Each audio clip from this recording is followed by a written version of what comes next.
Hello everyone, welcome back to our channel Radha Krishnan academy and I am Abha Dubey. जैसा कि आप सभी लोग जानते हैं, हम आप लोग के लिए प्रीवियस ईयर क्वेश्चंस की सीरीज़ लेकर आते हैं और आज हम आप लोग के लिए लाए हैं अर्थमेटिक से रिलेटेड सीरीज़, जिसमें आप लोग को ये पता लगेगा कि अर्थमेटिक से रिलेटेड जितने भी क्वेश्चन आंसर हैं वो किस तरह से पूछे जाते हैं। तो आइए फिर स्टार्ट करते हैं अर्थमेटिक की सीरीज़, जो कि लास्ट 10 ईयर्स में पूछे गए क्वेश्चन की है, which is based on TGT and PGT syllabus and according to the TGT and PGT। तो टॉपिक लिख देते हैं पहले, ताकि आप लोग को ये पता लगता रहे कि इसमें कौन कौन सी चीज़ें आएंगी। ठीक है, इसमें आपका अप्रोक्स अधिकतर जो आपका पोर्शन होगा वो अलजबरा से रिलेटेड हो सकता है। इसके अलावा सिंप्लीफिकेशन से होगा, मतलब अलजबरा वाला सारा पोर्शन इसमें कवर किया जाएगा। LCM SCF वगैरह जो भी होता है वो सारा इसमें आ जाएगा। साथ में इसके अलावा अगर रेशियो एंड प्रोपोर्शन का क्वेश्चन मिलेगा तो वो भी इसमें करवा दिया जाएगा। मतलब जितने भी जो आपकी क्लास 6 से लेकर और 8 तक के जितना भी पूरा का पूरा जो मिक्सअप होता है ना, वो सारा आपको इसमें देखने को मिलेगा। ठीक है, चलते हैं इसके क्वेश्चन की तरफ। क्वेश्चन लिखा हुआ है आपका,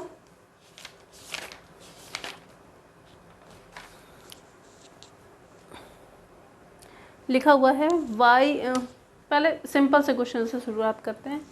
जैसे कि आपका लिखा है रेसिप्रोकल बताना है x प्लस एक्स 1/x का, x प्लस 1/x का रेसिप्रोकल। मतलब होता है व्युत्क्रम, मीन्स उसका उल्टा। तो इसलिए पहले तो हम लोग इसको सॉल्व कर लेंगे। नीचे अगर हम x का LCM लेंगे तो x² + 1, ये तो इसको सॉल्व करने के बाद आया। लेकिन हम लोग को व्युत्क्रम पूछा गया है, व्युत्क्रम को क्या कहते हैं? रेसिप्रोकल कहते हैं। तो व्युत्क्रम का मतलब क्या होता है कि जो चीज़ होगी ऊपर वाला नीचे हो जाता है, नीचे वाला ऊपर हो जाता है। जैसे विलोम होता है उसका जस्ट अपोजिट, वैसे इसमें भी जस्ट उसका अपोजिट। बस क्या हो जाता है कि यहाँ पर अंश की जगह हर, हर की जगह हर, मीन्स डिनोमिनेटर की जगह जो आपका आ जाएगा वो आ जाएगा न्यूमरेटर, और न्यूमरेटर की जगह पर डिनोमिनेटर आ जाता है। तो इसलिए x वाला पोर्शन ऊपर हो जाएगा और x² + 1 नीचे हो जाएगा। बस यही आपका आंसर हो गया। ये तो खैर सिंपल सा क्वेश्चन है, जो कि आपके अर्थमेटिक के क्वेश्चंस की सीरीज में फर्स्ट क्वेश्चन दे रखा है। मतलब इससे सिंपल फिर कुछ हो ही नहीं सकता। ये आपका जो क्वेश्चन है वो आपका पूछा गया था TGT 2001 में, TGT 2001 में ये क्वेश्चन आपसे पूछा गया। ओके, इसके अलावा और भी क्वेश्चन हैं जो कि हम आपको करवा रहे हैं। y = √x + 1, ये क्वेश्चन लिखा हुआ है। रुको, इसी को रफ कर दें।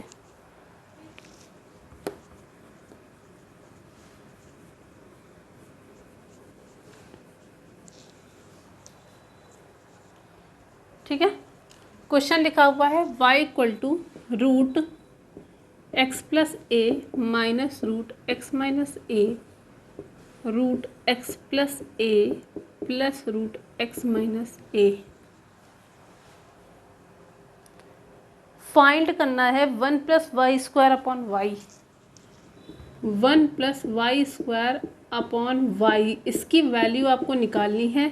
ये क्वेश्चन आपसे पूछा गया है PGT 2010 में, PGT 2010 में ये क्वेश्चन पूछा गया है।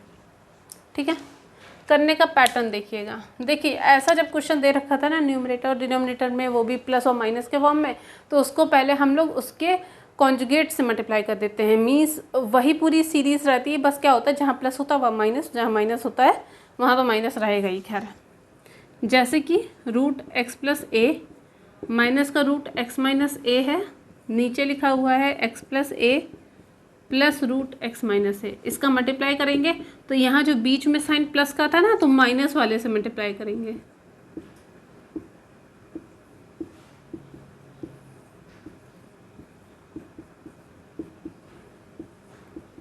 ठीक, मल्टीप्लाई किया। अब अगर जैसे ही मल्टीप्लाई करेंगे तो ये पूरे का होल स्क्वायर ऊपर हो जाएगा, तो x + a - x - a का होल स्क्वायर हो जाएगा, और नीचे हो जाएगा x + a का होल स्क्वायर, a² - का b² हो गया, क्योंकि a + b a - b, तो a² - का b²। तो यहाँ पर क्या आ जाएगा? √x + a - √x - a का होल स्क्वायर अपॉन नीचे अंडर रूट से स्क्वायर कैंसिल हो जाएगा तो x प्लस ए बचेगा माइनस एक्स प्लस ए हो जाएगा। x से x कैंसिल हो गया, जो बचेगा वो लिख लेते हैं। बच रहा है, अब चाहे तो a माइनस बी का होल स्क्वायर सॉल्व करेंगे तो a स्क्वायर मीन्स हो गया x प्लस ए प्लस बी स्क्वायर तो x माइनस ए माइनस 2ab तो मतलब रूट में आ जाएगा एक्स स्क्वायर माइनस का ए स्क्वायर। चाहे तो ऐसे लिख लें, वरना आंसर किस फॉर्म में आ रहा है, y के ही फॉर्म में आ रहा है। तो एक काम करते हैं, फिर इतना ही लिख के छोड़ देते हैं, फिर हम बाकी चीज़ सॉल्व करते हैं, ठीक है। चलो अच्छा सॉल्व करते जाते हैं, जो होगा देखा जाएगा। नीचे बचेगा 2a, a से a कैंसिल हो गया, ठीक है।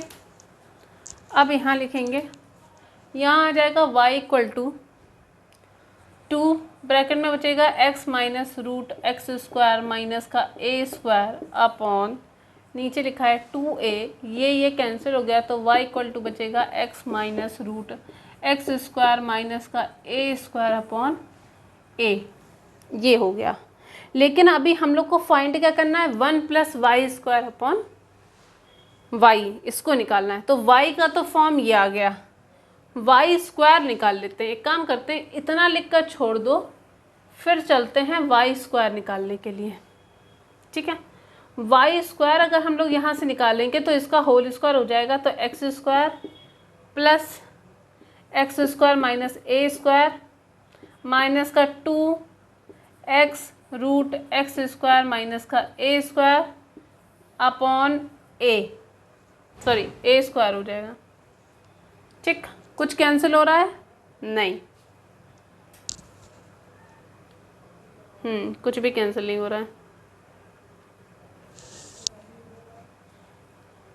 तो हो जाएगा वाई स्क्वायर बराबर 2x स्क्वायर माइनस का ए स्क्वायर माइनस का 2x root x square minus का ए स्क्वायर अपॉन ए स्क्वायर, ये हो गया वाई स्क्वायर की वैल्यू, ठीक है।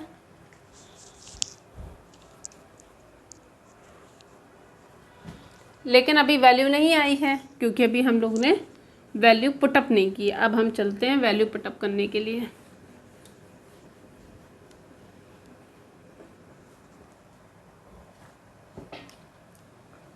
वन प्लस वाई स्क्वायर का मतलब हो गया, यही पूरी वैल्यू लिखी जाएगी, 1 प्लस वाई स्क्वायर,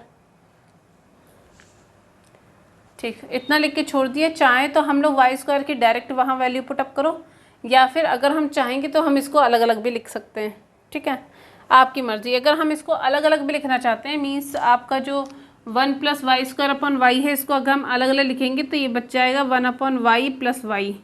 तो 1 अपॉन वाई, तो y वाला पोर्शन ऊपर हो जाएगा, तो a के साथ a ऊपर हो जाएगा, x minus root x square minus a square हो जाएगा, प्लस y की वैल्यू अगर रखोगे तो x minus root x square minus का ए स्क्वायर अपॉन ए हो जाएगा। एलसीएम ले लेते हैं नीचे, आंसर किस फॉर्म में आ रहा है, ठीक है। चलो, a लिखा हुआ है x minus root x square minus a square हो गया, दोनों ले लेते हैं, तो यहाँ हो जाएगा ए स्क्वायर प्लस इसका होल स्क्वायर बनेगा तो एक्स स्क्वायर बचेगा plus x square minus a square हो गया माइनस का 2x root x square minus a square. कुछ कैंसिल हुआ, ए स्क्वायर से ए स्क्वायर कैंसिल हो गया, जो बचेगा वो लिख ले। 2x स्क्वायर है, 2x कॉमन कर लेते हैं, ब्रैकेट में बचेगा x minus root x square minus a square, और नीचे से बचेगा a x minus root x square minus a square. आपको कुछ दिखा?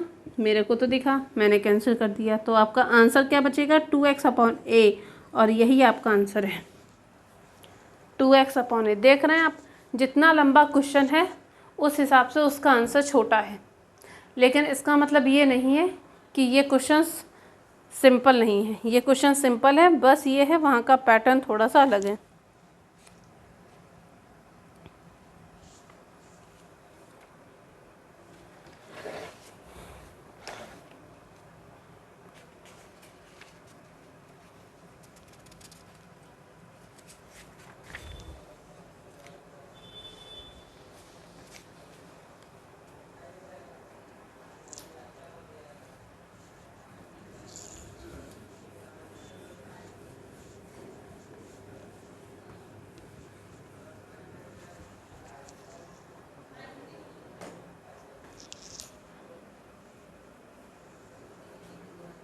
नेक्स्ट क्वेश्चन लिखा हुआ है x की पावर 4 माइनस का 3x स्क्वायर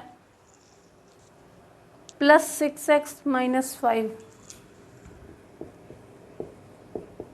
और लिखा गया है कि क्या ये x प्लस 3 पर डिविजिबल है। डिविजिबल लिखा है, हाँ, डिवाइडेड बाय x प्लस 3, तो इसका रिमाइंडर बताना है।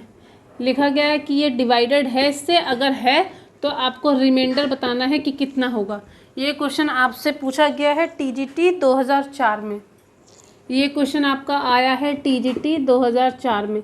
जब भी रिमाइंडर वगैरह कुछ निकालने का पोर्शन आता है, जब ऐसा कुछ लिखा हो कि अगर आपने इसको इस चीज़ से डिवाइड किया तो आपका रिमाइंडर क्या आएगा, तो उसके लिए क्या करते हैं कि x प्लस 3 जो है उसको 0 के बराबर रख देते हैं। तो यहाँ से x की वैल्यू आ गई -3, और जो इक्वेशन आपकी दे रखी है ना, वहाँ पर हम जाके इस वैल्यू को पुटअप कर देंगे, तो जो आंसर आएगा वही आपका रिमाइंडर होगा। -3 का होल की पावर 4 माइनस का 3 -3 की पावर स्क्वायर प्लस 6 इंटू -3 -5, तो 81 माइनस 27 माइनस 18 माइनस 5, 81 माइनस 7 और 8 50, तो कितना आ गया 31। 31 आंसर होना चाहिए।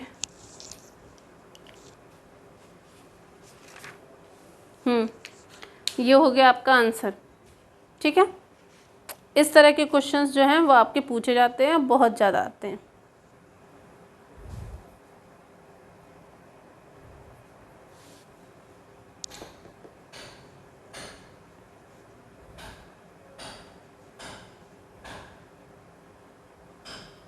नेक्स्ट क्वेश्चन की तरफ चलते हैं।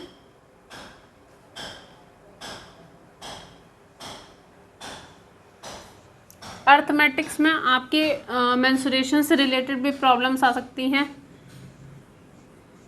मैंने आप लोग से कहा ना 6 से लेकर 8 तक वाला जितना पोर्शन होगा, आई थिंक बीच में शायद 10th वाला पोर्शन आ जाए, तो वो जो सिंपल से क्वेश्चन होते हैं ना, तो वो सारे क्वेश्चंस यहाँ पे होंगे। बस क्या है कि हाँ ऑब्जेक्टिव के फॉर्म में होंगे, आंसर जो आएगा ठीक है, नहीं आया तो फिर जिसको मर्जी होगी वो करेगा, वरना फिर लोग तो तुक्का लगा देते हैं। ठीक है, और उसमें आपके आंसर गलत हो जाते हैं। नेक्स्ट क्वेश्चन आपका लिखा हुआ है x प्लस 1/x बराबर 2। ठीक है, तो फाइंड करना है आपको x cube plus 1/x cube की वैल्यू क्या होगी, और ये क्वेश्चन आपका पूछा गया है टीजीटी 2013 में। देख लीजिए खुद आपकी इसमें किस तरह के क्वेश्चंस आप लोग से पूछे जाते हैं। क्वेश्चन सिंपल है। पहली बात तो ये, यहाँ पर अगर हम x cube plus 1/x cube की बात करें, a cube plus b cube का फॉर्मूला जो होता है वो होता है a प्लस बी, फिर होता है a square plus B square minus का ए बी, तो माइनस का सिर्फ 1 बचेगा क्योंकि x इंटू 1/x 1 होता है। अगर ये चीज़ ना समझ में आए तो पूरा फॉर्मूला ही लिख दे रहे हैं, ये लो। ठीक, इससे ये कैंसिल हो गया। x प्लस 1/x का मतलब हो गया 2, और अभी हम लोग के पास x square plus 1/x square minus 1 ये बचा। लेकिन अभी हम लोग के पास ये एक्स स्क्वायर प्लस 1/x की स्क्वायर की वैल्यू नहीं है, इसलिए इसको यहाँ छोड़ो। पहले हम लोग चलते हैं x प्लस 1/x का होल स्क्वायर करते हैं चल के, तो फिर x प्लस 1/x क्या था 2 का होल स्क्वायर। ठीक है, फॉर्मूले से सॉल्व करें, a square plus B square हो गया plus 2 into x into 1/x, यहाँ से हो गया 4, ये कैंसिल हो गया, तो यहाँ से आ जाएगा x square plus 1/x square की वैल्यू 4 माइनस 2, इसका मतलब हो गया X square plus 1/x square की वैल्यू कितनी आ गई 2। ये वैल्यू आपकी 2 आ गई है, यहाँ जाके पुटअप करेंगे तो 2 और अंदर हो गया 2 माइनस 1, कितना बचेगा 2 इंटू 1, आंसर कितना आया 2। यही आपका राइट आंसर है, 2 इज़ योर राइट आंसर। और ये क्वेश्चन आपका पूछा गया था टीजीटी 2013 में। इसी तरह के इम्पोर्टेंट क्वेश्चंस आप लोग की में आते हैं।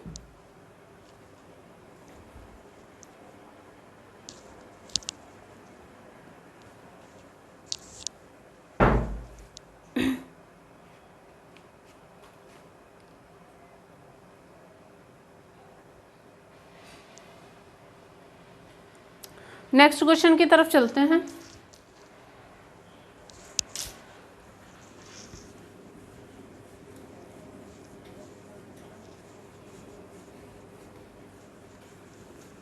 ठीक है, नेक्स्ट क्वेश्चन जैसे आपका लिखा हुआ है 3+√6, इसको थोड़ा सा आपको सॉल्व करना पड़ेगा।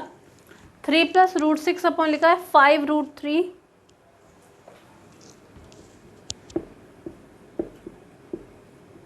माइनस का 2√12 माइनस का √32 माइनस का √50 50 प्लस का है। ये क्वेश्चन आपसे पूछा गया था टीजीटी 2001 में। ठीक है, चलो इसको सॉल्व करते हैं। एक काम करते हैं, √6 को चाहेंगे तो 2 × 3 लिख सकते हैं, लेकिन इसमें अंडर रूट होने की वजह से यहाँ पे कोई भी चीज़ कॉमन होकर नहीं आएगी। ठीक है, दूसरी बात ये है कि 3 भी नहीं आएगा, मतलब 12, 32 और 50 ये 3 ऐसी वैल्यूज़ हैं जिसका हम लोग अंडर रूट में वैल्यू निकाल सकते हैं। ठीक है, तो पहले हम लोग इन्हीं की वैल्यू निकाल लेते हैं, लेकिन बस ऐसे रफली निकालेंगे, ज़्यादा कुछ खास नहीं करेंगे। ये हो गया 12 का। 32 का निकालते हैं तो वैसे तो हम लोग को पता ही है, 2 से करेंगे 4, 2 से करेंगे 2 और 2 से करेंगे 1। ऐसे ही 50 का करेंगे, 50 में 2 से ही स्टार्ट करते हैं, 2 से करेंगे 25, 5 हो जाएगा, 5 से 1 हो जाएगा। कुछ स्क्वायर का बना पोर्शन, ये 2 का यहाँ पावर बन रही है, यहाँ भी 2 का बन रहा है, यहाँ पे एक 5 का बन रहा है। ठीक है, तो जो जिस तरह से है उसको हम वैसे ही लिख लेते हैं। अब एक काम करते हैं, ऊपर से तो सिर्फ 3+√6 बचा, नीचे से आपका बचेगा 5√3 माइनस का 2√12। 12 का मतलब 2 एक बाहर हो गया और √3 अंदर बच गया, माइनस इसको 2 × 2 4 बाहर हो जाएगा और √2 अंदर हो जाएगा। फिर साथ में प्लस का 50, तो प्लस का 5√2 हो जाएगा। तो सॉल्व करें इसको, ये आ गया 3+√6 अपॉन 5√3 माइनस का 4√3 माइनस का 4√2 प्लस का 5√2। कुछ बचा क्या? यहाँ से आपका बचेगा 3+√6 अपॉन 5√3 में से √3 माइनस होगा तो √3 बचेगा, 4√3 माइनस होगा तो √3 बचेगा, और यहाँ पर √2 बचेगा। अब इसके कॉन्जुगेट से इसको मल्टीप्लाई कर देते हैं, तो ये हो जाएगा √3 माइनस √2, नीचे हो जाएगा √3 माइनस √2। अब इसको सॉल्व करते हैं, इधर वाला हम पोर्शन रफ कर दे रहे हैं।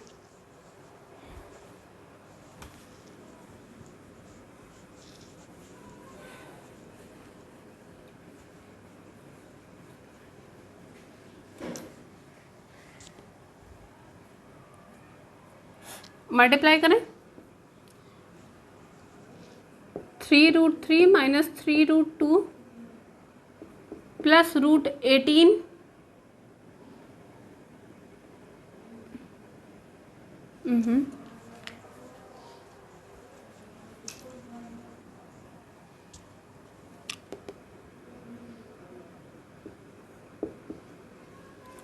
18 हो गया, और माइनस का √12 नीचे से बचेगा, वो तो सिर्फ 3 का √3 का स्क्वायर माइनस √2 का होल स्क्वायर हो जाएगा। ठीक है, अब देखो ये तो बचेगा 3√3, ये बचेगा 3√2। अगर हम 18 का करेंगे तो क्या हो जाएगा, 3 3 सा, अगर हम लिखते हैं 18 को तो क्या लिख सकते हैं, 3 × 2 × 3। तो 3 वाला एक पोर्शन हो जाएगा, मतलब आ जाएगा 3√2, और इसका बनेगा 2 2 ज़ा 4, 2√3 आ जाएगा इसका, और नीचे का पोर्शन तो 1 हो ही जाएगा, तो 3 - 2 लिख ही सकते हैं भी इसको। 3√3 में से 2√3 माइनस बचेगा तो सिर्फ √3 बचेगा, और ये तो ये कैंसिल ही हो गया, नीचे अब बचा 1, तो मतलब सिर्फ आपका √3 आंसर हो गया। खुद देखिए क्वेश्चन क्या था और आंसर क्या है।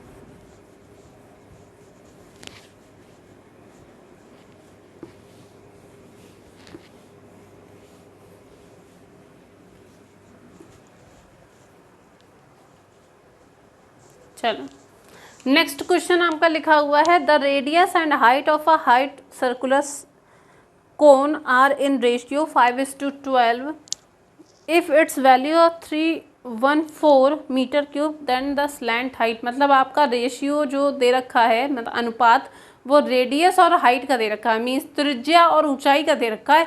और यहाँ से आप लोग को कोन की स्लैंट हाइट बतानी है, मतलब तिरछी ऊंचाई बतानी है। कोन का फिगर आपको याद होगा, like ice cream cone which is related with the happy birthday वाली जो आपकी कैप होती है उसके शेप में होता है, मीन्स लाइक दैट, ऐसे। ठीक है, ये होता है। यहाँ पर जो ये आपकी हाइट दे रखी है और रेशियो, मतलब ये आपकी हाइट वाला पोर्शन है, ये होता है रेडियस, ये आपकी होती है स्लैंट हाइट। ठीक है, तो आपको ये स्लैंट हाइट मीन्स एल की वैल्यू बतानी है। तो मैं क्वेश्चन नोट कर लेती हूँ कि इसमें आर और एच का जो रेशियो दे रखा है, मीन्स आपका रेडियस और हाइट का जो रेशियो दे रखा है वो है 5:12। आर बाय एच का जो रेशियो दे रखा है वो लिखा है 5:12, मतलब 5/12 लिख सकते हैं इसे। और वॉल्यूम दे रखा है 314 मीटर क्यूब। यहाँ से आपको बताना है एल की लंबाई। ये क्वेश्चन आपसे पूछा गया है टीजीटी 2001 में। पहली बात ये, जब भी आपको मेंसुरेशन के क्वेश्चन करने को मिलेंगे तो आपको सबसे पहले मेंसुरेशन के उन सारे फॉर्मूलेस को याद करना है which is related with cylinder, cone, cube, cuboid, ये सारे आपको फॉर्मूले याद करने पड़ेंगे, उसके बाद ये क्वेश्चन सॉल्व होंगे। खैर, आपका जो वॉल्यूम होता है कोन का वो होता है 1/3 पाई r² h। ठीक है, यहाँ से अगर हम लोग चाहेंगे तो r की वैल्यू फाइंड कर सकते हैं, 5/12 h होगा, 5/12 h। ठीक, यहाँ वॉल्यूम की वैल्यू कितनी दे रखी थी, 314। 1/3 पाई की वैल्यू 2 होती हैं, एक तो हमारी 22/7 होती है और दूसरी होती है 3.14। लेकिन आपके ऊपर डिपेंड ये करता है कि आपको किस तरह की वैल्यू दे रखी है। अगर आपके पास रेडियस वगैरह पहले से ही फाइंड होती जो कि आपकी डिविजिबल होती 7 से, तो आप 22/7 रख सकते थे। लेकिन आपका जो वॉल्यूम है वो 314 दे रखा है, इसका मतलब ये है कि आपको 3.14 वाली वैल्यू लेनी पड़ेगी। तो यहाँ पर पाई की वैल्यू हम लोग 3.14 रखेंगे। r² की जगह तो 5/12 और साथ में हो गया h² भी हो गया, और एक तो h यही वाला h है, मतलब h² जो लगाया है वो r के साथ में h वाला है और एक h तो खुद का h था। अब हम इसका मतलब हम नीचे वाले जो जितनी भी चीज़ें हैं वो उधर चली जाएंगी। h³ की अगर हम वैल्यू निकालेंगे तो 314, 3, 12, 12 और नीचे बच जाएगा 3.14, 5, 5, ये नीचे हो गया। पॉइंट को हटाएंगे ऊपर हो जाएगा 100 हो जाएगा। 314 वाला पोर्शन कैंसिल हो गया, 5 से इसको कैंसिल करेंगे तो हो जाएगा 20, फिर 5 से कैंसिल करेंगे आ जाएगा 4, जो बचेगा वो लिख लेते हैं 3। 12 को 3 × 4 लिख सकते हैं, फिर 12 आया 3 × 4 लिख सकते हैं, और 4 तो 4 ही लिखा हुआ है। अब एक बात बताइए, क्यूब का पोर्शन है तो उधर जाएंगे, क्यूब रूट का पोर्शन लगाएंगे, साथ में 3 वाला पोर्शन एक तरफ कर लो, 4 वाला पोर्शन एक तरफ कर लेते हैं। क्यूब का है तो 3 3 का पेयर बनेगा, तो h की वैल्यू आ जाएगी 3 × 4, मीन्स h की वैल्यू आ गई 14 मीटर, सॉरी 12 मीटर, 4 3 12 होता है। ठीक है, लेकिन अभी हम लोग को यहाँ से स्लैंट हाइट निकालनी है, तो अभी हम लोग के पास h की वैल्यू आ गई, तो अब हम लोग निकालेंगे r की वैल्यू। r बराबर क्या लिखा हुआ था उधर, 5/12 h, और h की वैल्यू कितनी है 12, तो 12 से 12 गए से r बराबर आ गया 5 मीटर। अब हम लोग चलते हैं स्लैंट हाइट पे। उसका फॉर्मूला क्या होता है, एल स्क्वायर बराबर H square plus R square. चाहे आप ऐसे समझिए चाहे ऐसे समझिए कि बाय पाइथागोरस थ्योरम कर्ण का स्क्वायर बराबर लंब का स्क्वायर प्लस आधार का स्क्वायर, मीन्स हाइपोटेन्यूज का स्क्वायर बराबर height square plus base square, ऐसे होता था। वही सेम यहाँ पर भी, बस यहाँ पर जो हाइपोटेन्यूज है उसकी जगह पे यहाँ स्लैंट हाइट दे रखी है, बिकॉज ये जो आपका पोर्शन है वो स्लैंट हाइट कोण का पोर्शन चल रहा है, इसलिए वहाँ पे उसे स्लैंट हाइट बोलेंगे। जब आप ट्रायंगल की बात करेंगे तो उसको आप लोग पाइथागोरस थ्योरम के हिसाब से हाइपोटेन्यूज, बेस एंड परपेंडिकुलर बोलोगे। लेकिन बस इतना सा आप लोग याद रखिएगा कि यहाँ पर सिर्फ आपको समझने के लिए मैंने बोला कि ये आपका पाइथागोरस थ्योरम की तरह आप इसे सॉल्व कर सकते हैं, क्योंकि ये आपका एक as a right angle triangle है जिसमें आप लोग पाइथागोरस थ्योरम को यूज़ करते हो। ठीक है, तो यहाँ से एल स्क्वायर बराबर हो जाएगा एच स्क्वायर, मीन्स हो गया 12 का स्क्वायर प्लस आर स्क्वायर 5 का स्क्वायर। तो एल स्क्वायर बराबर हो जाएगा 144 प्लस 25। तो यहाँ से आप लोग सॉल्व करोगे तो आ जाएगा 169। स्क्वायर का अंडर रूट लोगे 169 का, तो 169 किसका होता है 13 का, 13 मीटर, और यही आपका आंसर हो जाएगा। ठीक है, ये आपका आंसर हो जाएगा। मैंने आप लोग को पहले ही नोट करवा दिया था, ये क्वेश्चन आपका टीजीटी 2001 में क्वेश्चन पूछा गया है। कोई कंफ्यूजन ना हो इसीलिए इस क्वेश्चन को इतनी बार रिपीट कर देते हैं ताकि वो चीज़ आप लोग को याद रहे। नेक्स्ट,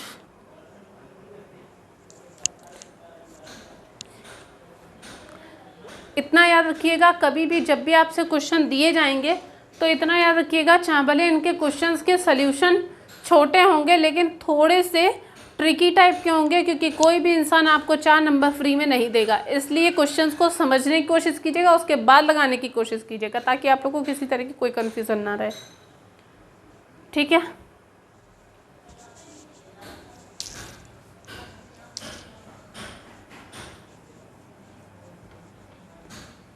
अगर ऐसे ही किसी को भी टीचर बनाना होता तो इतनी आसानी से कोई भी इंसान पास करके नंबर पा सकता था।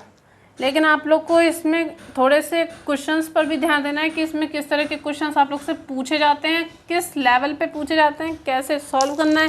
क्योंकि आपके कुछ क्वेश्चन सही होने से इसका मतलब ये नहीं होता कि आपको आ गया। इसका मतलब ये है कि हाँ आप लोग एक लाइन में हो कंपटीशन की। इसलिए आपका नेक्स्ट क्वेश्चन लिखा हुआ है 6x + 7 = 6x + 7 अपॉन में पहले 3x + 2 = 4x + 5 अपॉन 2x + 3। और ये क्वेश्चन आपसे पूछा गया है टीजीटी 2013 में। देखो इस तरह के क्वेश्चन क्या होते हैं ना, इसमें आपको क्या बताना है, सिर्फ आपको आंसर निकालना है बस, और कुछ नहीं करना है। एज अ लीनियर इक्वेशन की तरह आपको सॉल्व करना है। बस यहाँ लीनियर के फॉर्म में नहीं दे रखा है, अपॉन में दे रखा है, क्रॉस मल्टीप्लाई करोगे आंसर आ जाएगा। लेकिन हाँ दिमाग लगेगा। चलो फिर क्रॉस मल्टीप्लाई करें। 6x + 7 का मल्टीप्लाई हो जाएगा 2x + 3 से, और इक्वल लगेगा, और साथ में इधर हो जाएगा 3x + 2 का मल्टीप्लाई हो जाएगा 4x + 5 से।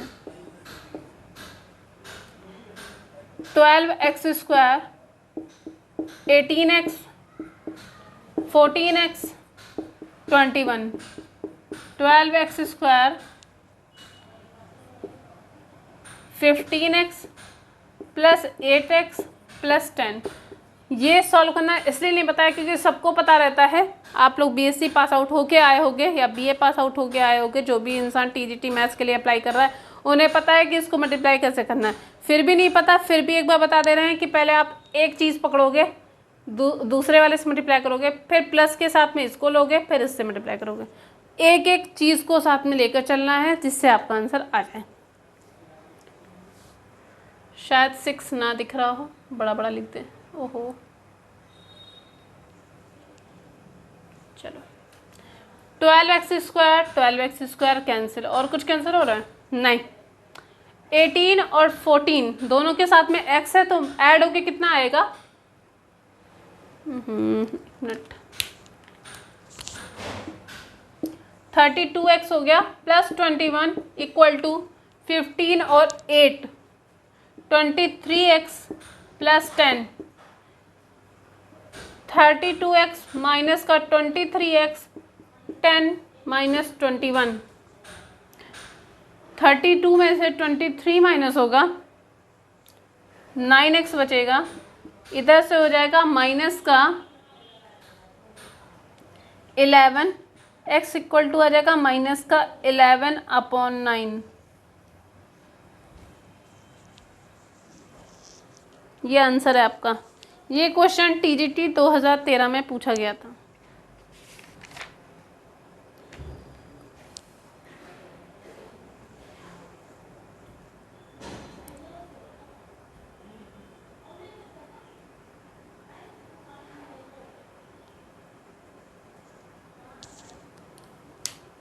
मैंने आप लोग से कहा था अरिथमेटिक के पोर्शन में अधिकतर आपका जो सिलेबस होगा वो मेंसुरेशन का होगा और साथ में अलजेब्रा का होगा। सबसे मोस्टली आई थिंक 70% पोर्शन आपका अलजेब्रा से रिलेटेड होगा। उसके अलावा 30% में आपका रेशियो एंड प्रपोर्शन आ गया, मेंसुरेशन आ गया, और जितना भी हाइट एंड डिस्टेंस और जितने भी क्वेश्चन होंगे वो सारे इसमें रिपीट होंगे। हाइट एंड डिस्टेंस नहीं, सॉरी, क्या कहते हैं उसे, कोई याद नहीं आ रहा। मीन्स आपका जिसमें रेशियो एंड प्रोपोर्शन, आपके जो स्पीड डिस्टेंस टाइम, उन सारे क्वेश्चन में आएंगे। ठीक है, क्योंकि अभी ये जो आप लोग की अभी तो खैर चली रही है, उसके अलावा अभी ट्रिग्नोमेट्री हो गया, हाइट एंड डिस्टेंस, उनके लिए आपके अलग अलग सीरीज़ हम आप लोग को प्रोवाइड करवाते रहेंगे। लेकिन अभी खैर अर्थमेटिक का पोर्शन चला है तो आप इसी पे कॉन्सेंट्रेट कीजिए। नेक्स्ट क्वेश्चन चले।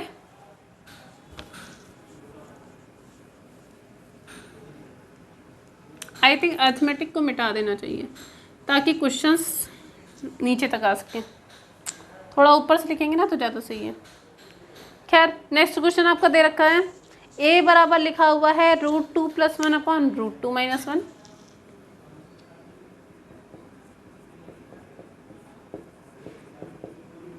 और b बराबर लिखा हुआ है √2 - 1/√2 + 1।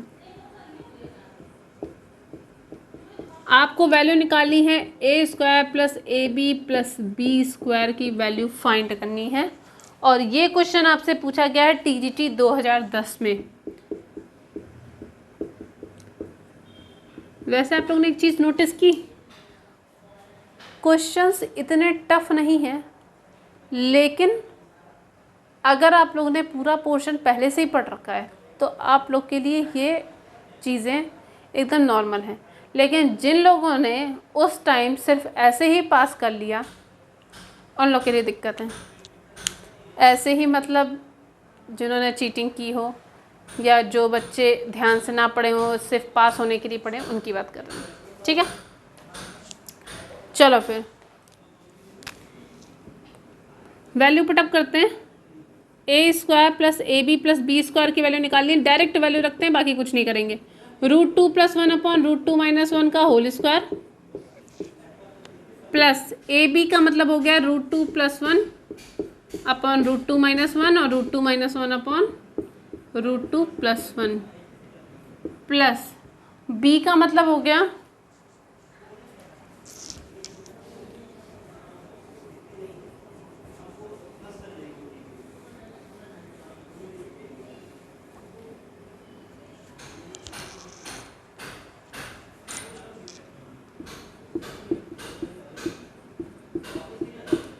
ये हो गया।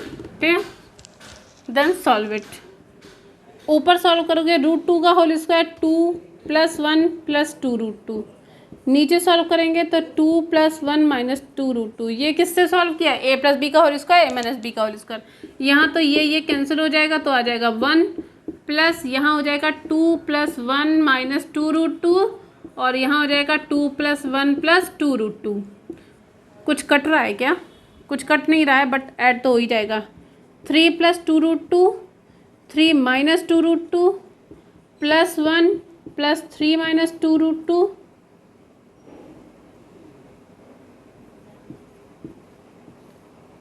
Three plus 2√2। एलसीएम ले लें। एलसीएम लिया हम लोगों ने 3 - 2√2, 3 + 2√2, दोनों लिख लेते हैं।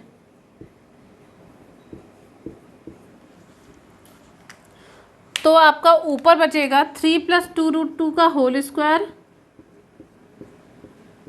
और यहाँ बचेगा 3 - 2√2, 3 + 2√2 और +3 - 2√2 का होल स्क्वायर।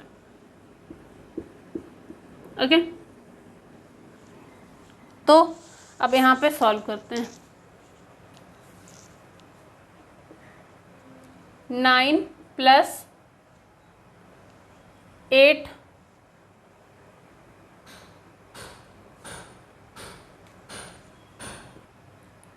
प्लस ये तो हो जाएगा 9 माइनस का 2 3 4 2 8 8 हो गया, प्लस का यहाँ हो जाएगा 9 + 8 माइनस का 12√2।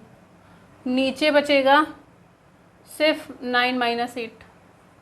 नीचे वाला पोर्शन अधिकतर 1 ही हो जाता है जब उसके कॉन्जुगेट से मल्टीप्लाई किया जाता है। 12√2 से 12√2 कैंसिल हो गया, 9 और 8 मिलके कितना हो जाएगा 17, इधर से भी हो जाएगा 17, इधर से हो जाएगा 1/1, 35 आंसर आना चाहिए।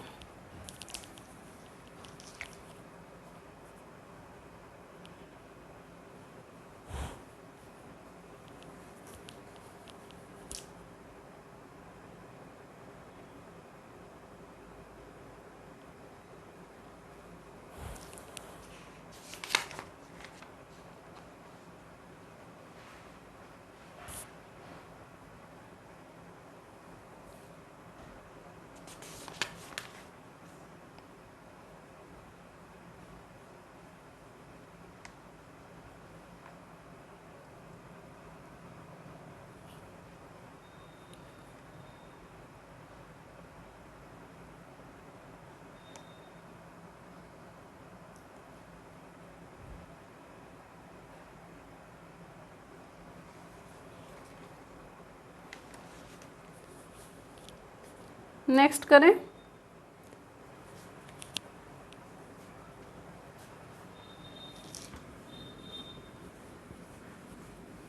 आज की ही क्लास में हम सारा अर्थमेटिक वाला पोर्शन कवर करवा देंगे। इससे ज़्यादा क्वेश्चंस आपके अर्थमेटिक में नहीं पूछे गए हैं तो हम नहीं करवाएंगे। फिर उसके बाद कल के पोर्शन में हम कुछ नया लेवल बताएंगे, कुछ नए क्वेश्चंस बताएंगे।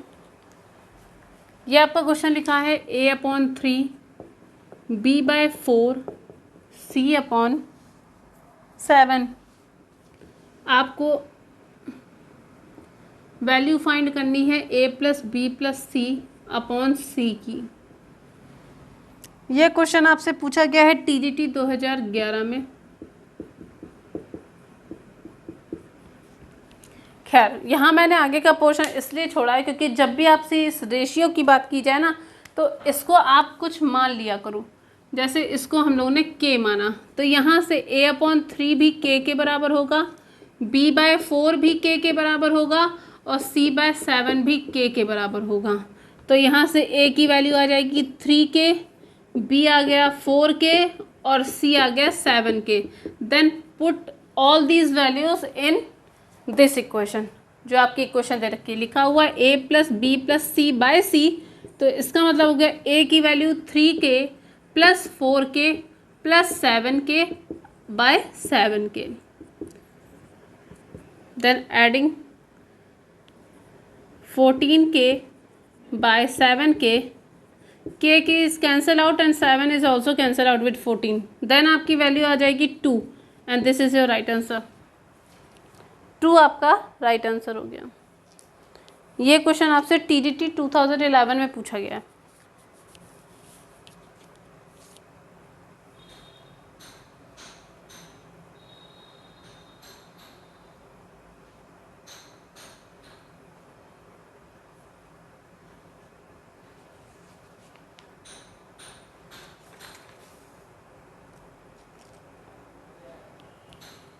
अब इसमें आपका एक क्वेश्चन आया है जो आपका यूनिटरी मेथड होता है वर्क वाला, कि 3 लोग मिलकर इस काम को इतने दिनों में करते हैं, तो एक इंसान अकेला इस काम को कितने दिनों में करेगा।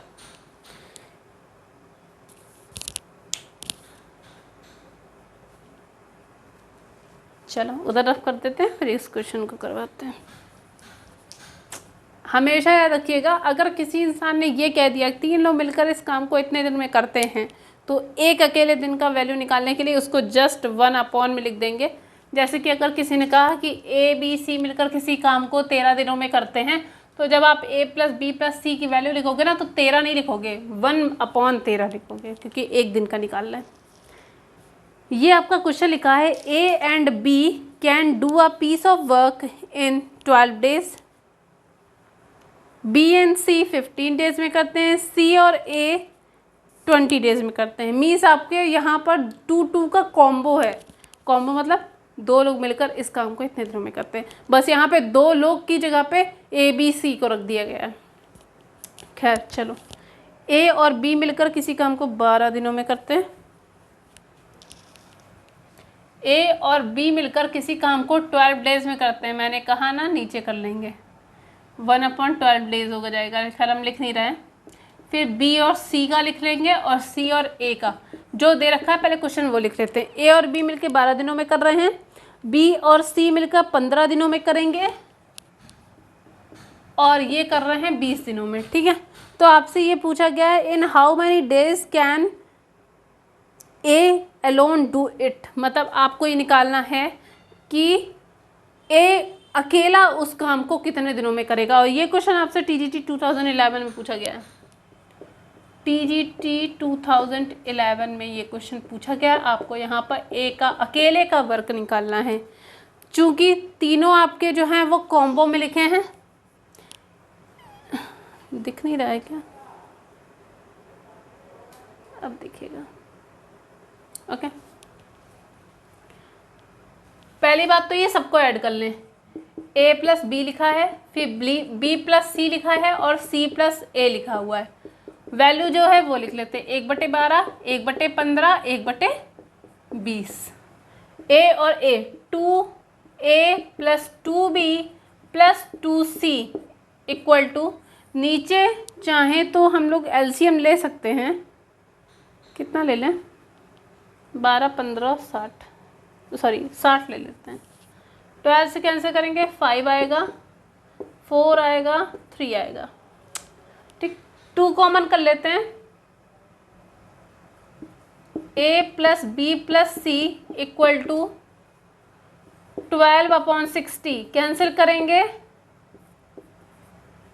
तो यहाँ से आ जाएगा A + B + C की वैल्यू आ जाएगी 1/5 × 2, तो मीन्स आ गई 1/10।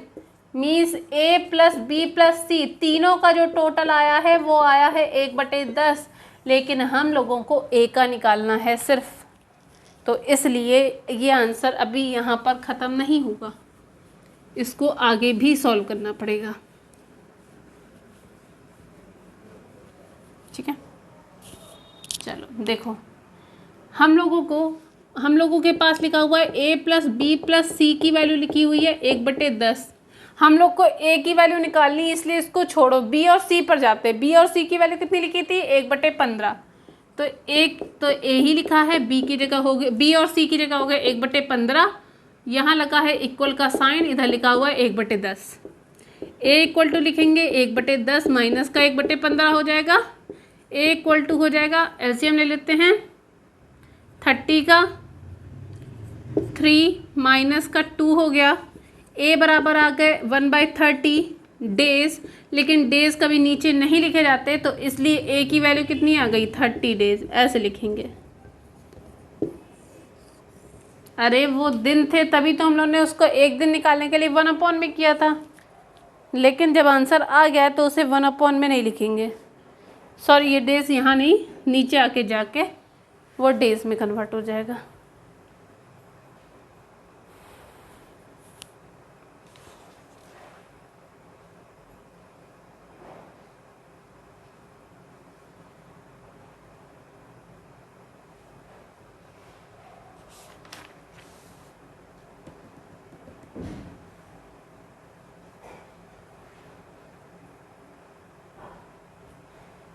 दो क्वेश्चन और बचे हैं इसके, वो भी हम अभी आप लोग को इसी में बता दे रहे हैं। आई थिंक उनके लिए ज़्यादा स्पेस की ज़रूरत नहीं है, बट चूंकि हम बता रहे हैं तो इसलिए हमें थोड़ा सा ज़्यादा स्पेस लगेगा, क्योंकि उनको समझाने में थोड़ा टाइम लगता है। अब जो 2 क्वेश्चन बचे हुए हैं वो आपके एलसीएम से रिलेटेड, मीन्स जैसे एलसीएम होता है वैसे एचसीएफ निकाला जाता है, लेकिन यहाँ पर एलसीएम एचसीएफ बच्चों वाला नहीं है, यहाँ पर वो वाला है which is containing with algebraic expression, ठीक है, जिसमें आपके एक्स वाले कंपोनेंट होते हैं, वाई वाले कंपोनेंट होते हैं और पी क्यू मतलब जो भी आपके वेरिएबल्स होते हैं वो सारे इसमें इंक्लूड किए जाते हैं। एलसीएम को निकालने का तरीका क्या होता है कि एलसीएम जब आप निकालोगे तो एलसीएम के साथ में आपका कॉमन भी लिखा जाता है, कॉमन के अलावा, क्योंकि आपकी जैसे 2 लीनियर इक्वेशन दे रखी रहती हैं, तो जब आप पहली वाली को सॉल्व करोगे दूसरी वाली को सॉल्व करोगे तो दोनों के जो कॉमन फैक्टर होंगे वो भी लिखे जाएंगे एलसीएम में, और साथ में जो बचे हुए पोर्शन होता है वो भी लिखा जाता है। लेकिन एचसीएफ में क्या होता है, जो सिर्फ कॉमन वाला फैक्टर होता है वो लिखा जाता है, ठीक है। कभी कभी ऐसा होता है कि एलसीएम एचसीएफ का कॉम्बो पैक साथ में लिखा रहता है कि first number into second number होता है, तो फिर जैसे कि आपका इसका फॉर्मूला हो जाता है एलसीएम इंटू एचसीएफ बराबर first number into second number, first number into second number. लेकिन इसमें एलसीएम एचसीएफ दे रखा हो या फिर फर्स्ट वैल्यू या सेकेंड वैल्यू, कुछ एक वैल्यू या 3 वैल्यू लगभग होनी चाहिए, तब आप 4th वैल्यू को फाइंड करते हो, तो ये भी एक फॉर्मूला होता है। तो ये पूरा पोर्शन हो जाएगा जो आपके क्लास 10th में एलसीएम एचसीएफ वाला पोर्शन है। जिन लोगों ने चेकआउट नहीं किया जाके देख लीजिएगा, उसमें क्वेश्चन होंगे। क्लास 10th वाली किसी भी बुक को उठा के देखिएगा, उसमें आपको एक क्वेश्चन देखने को मिलेंगे, क्योंकि इस तरह के क्वेश्चन आपके लिए आते हैं जो कि मोस्ट इंपॉर्टेंट होते हैं। चलिए फिर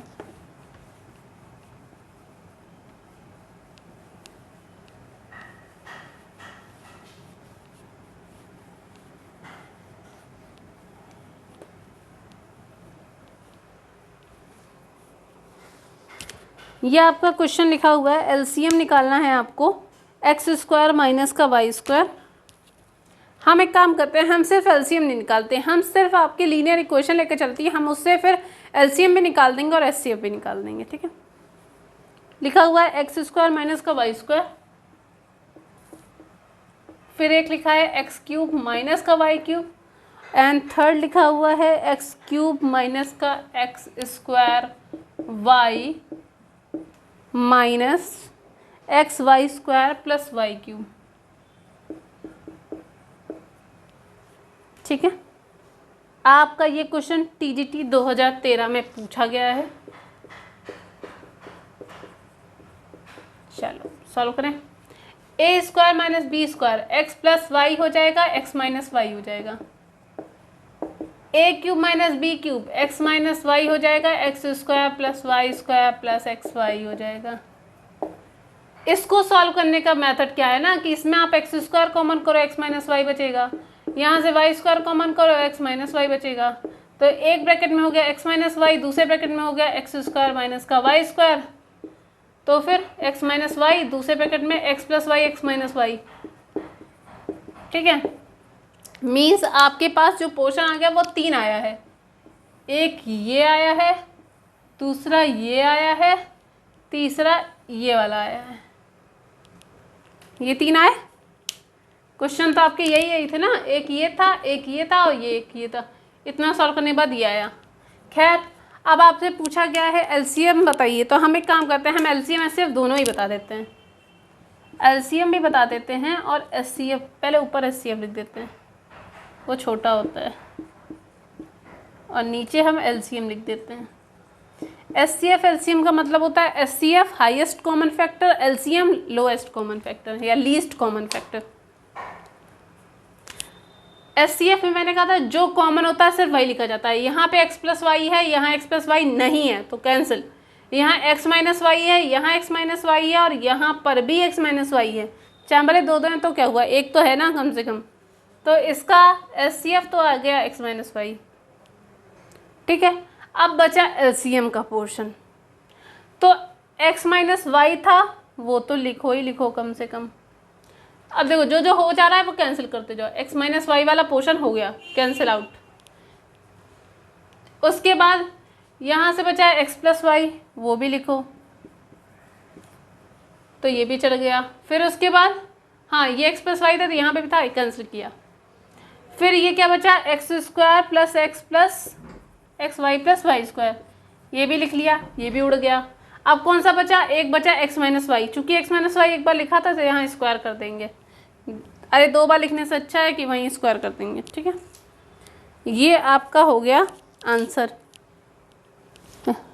लेकिन हमने जैसे इस पे आंसर निकाल दिया, कभी कभी क्या होता है कि ज़रूरी नहीं आंसर यहाँ पे हो, क्या पता लोगों ने आगे ज़्यादा सॉल्व करके रखा हो, तो इसलिए अगर आप चाहें तो आगे जाके सॉल्व कर सकते हैं, क्योंकि ये x plus Y X square plus x Y plus Y square, ये फॉर्मूला होता है X cube plus Y cube का। सॉरी नहीं नहीं नहीं नहीं, उसका फॉर्मूला नहीं होता है। आप ये रख सकते हो कि x plus Y x minus y, एक एक पोर्शन लोगे तो x square minus y square x minus y और x square plus x Y plus Y square, इस फॉर्म में भी लिख सकते हैं। तो मतलब आपको ये देखना है कि आपका जो आंसर के जो ऑब्जेक्टिव्स हैं उसमें क्या आंसर दे रखा है जो आपके इस वाले मतलब आंसर से मैच करता है, जो होगा वही आपका आंसर होगा। ठीक है, एक क्वेश्चन एलसीएम एचसीएफ का और है, वो और कर लीजिए ताकि आपका अर्थमेटिक वाला पोर्शन खत्म हो जाएगा। ये आपका क्वेश्चन लिखा हुआ है X cube plus x square plus X plus 1। दूसरा पोर्शन लिखा हुआ है X cube plus 2x square plus X plus 2।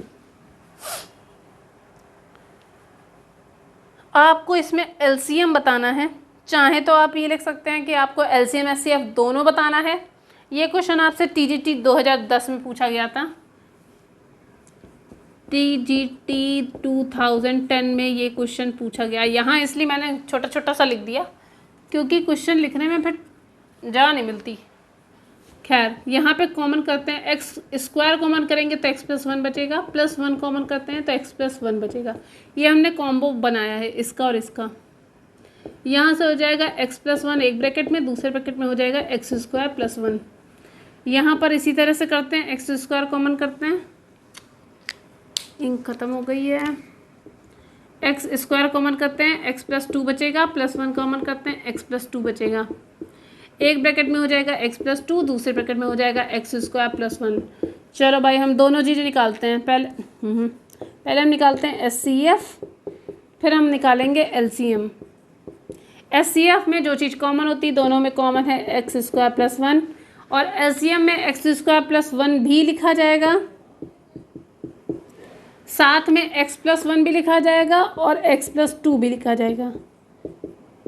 बस कहने के लिए वो लीस्ट होता है, सबसे बड़ा आंसर उसी का आता है, और एच हाईएस्ट बोला जाता है, लेकिन उसका आंसर आई थिंक 1 से 2 फॉर्म में ही आ जाता है।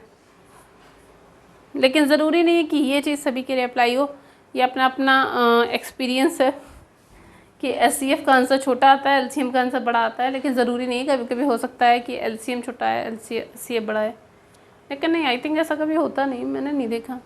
आपने देखा हो तो बताइएगा। ठीक है, तो फिर ये आपका अर्थमेटिक वाला पोर्शन कंप्लीट हो चुका है। अगर वीडियो अच्छा लगा हो तो इसे लाइक शेयर करना बिल्कुल मत भूलिएगा, चैनल को सब्सक्राइब कर दीजिएगा ताकि भविष्य में आने वाले सारे नोटिफिकेशन आपको सबसे पहले देखने को मिले। मिलते हैं आपको एक नए वीडियो के साथ, तब तक के लिए पढ़ते रहिए, मस्त रहिए। Thank you so much.